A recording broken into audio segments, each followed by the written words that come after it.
Voici un titre audacieux pour 2026 que vous ne verrez pas aux infos. Le Maroc est devenu la porte dérobée préférée de la Chine pour accéder au marché américain. Ce n'est pas une simple théorie. C'est une réalité économique et géopolitique qui se déploie sous nos yeux. Un plan complexe qui redessine les routes commerciales mondiales. Suivez-moi. De Tanger Med, le plus grand port de la Méditerranée, jusqu'au futur mégaport de Dakhla Atlantique face aux Amériques, une transformation silencieuse est en cours. Ici, les grues ne dorment jamais. Elles symbolisent une ambition partagée.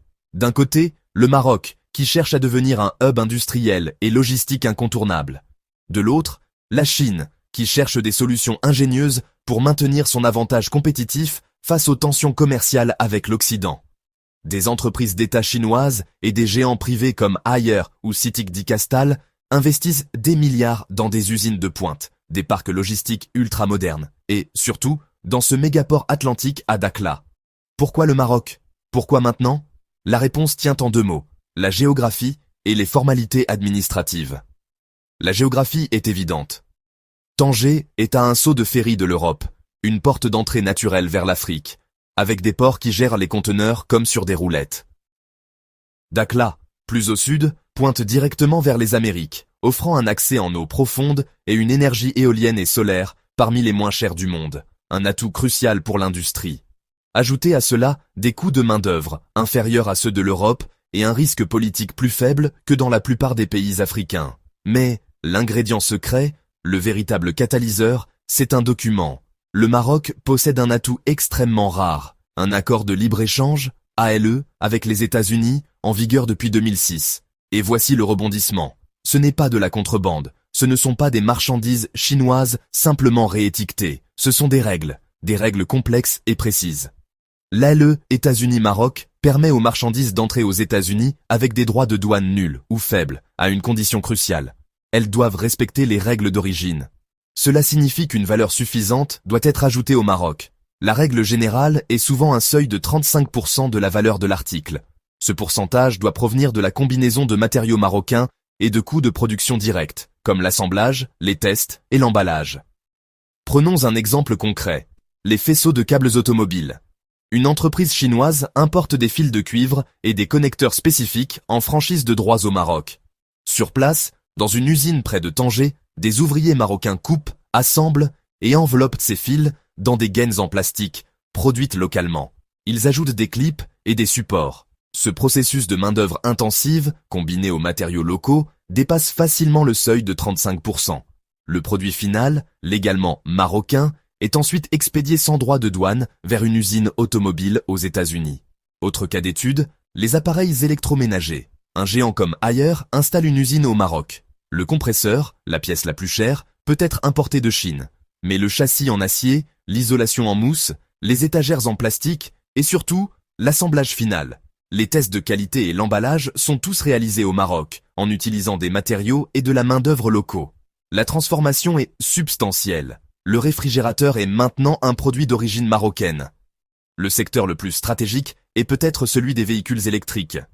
Des entreprises chinoises spécialisées dans les batteries, comme Gotion ou CNGR, investissent massivement. Elles importent des matériaux précurseurs pour cathodes et anodes, puis réalisent les étapes de mélange, de revêtement et d'assemblage des cellules en pack de batterie complet au Maroc. Ce processus à haute valeur ajoutée qualifie les batteries pour l'exportation vers les États-Unis, contournant les tarifs élevés sur les batteries chinoises. Les entreprises chinoises établissent donc une production réelle et substantielle au Maroc. Elles ne font pas que coller une étiquette. Elles construisent des usines, embauchent des milliers de personnes, s'approvisionnent localement pour certains intrants et effectuent un traitement qui satisfait, sur le papier, les exigences de l'ALE. Elles atteignent les seuils d'origine et expédient vers les États-Unis sous le pavillon marocain sur les documents. C'est légal si vous suivez les règles. C'est la faille qui n'en est pas une. C'est une stratégie industrielle délibérée, parfaitement exécutée. L'impact économique pour le Maroc est tangible. On parle de dizaines de milliers d'emplois créés, d'une montée en compétence de la main-d'œuvre et d'un écosystème de fournisseurs locaux qui se développe.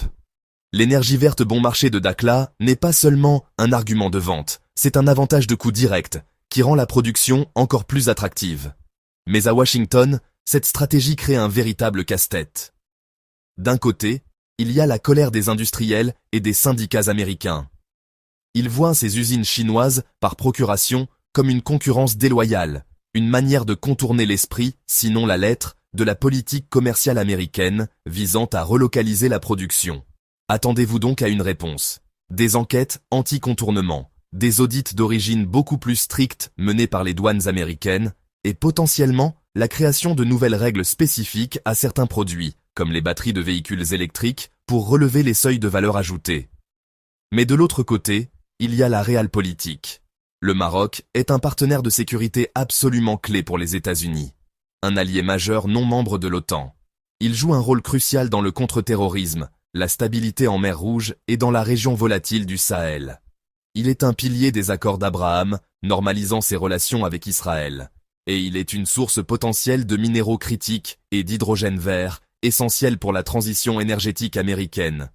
Pousser trop fort sur le volet commercial, c'est risquer de voir cet allié stratégique s'éloigner, ou se tourner encore plus vers d'autres partenaires. Ainsi, 2026 devient une corde raide diplomatique et économique. Les États-Unis doivent trouver un moyen de défendre leur politique industrielle et de protéger leurs producteurs nationaux sans faire exploser un accord de libre-échange qui ancre solidement un partenaire vital en Afrique du Nord. Le Maroc, lui, joue un jeu brillant sur les deux tableaux. Il récolte les bénéfices de son alliance de sécurité avec l'Occident tout en attirant le capital et le savoir-faire industriel de l'Orient. Et la Chine, elle obtient exactement ce qu'elle veut.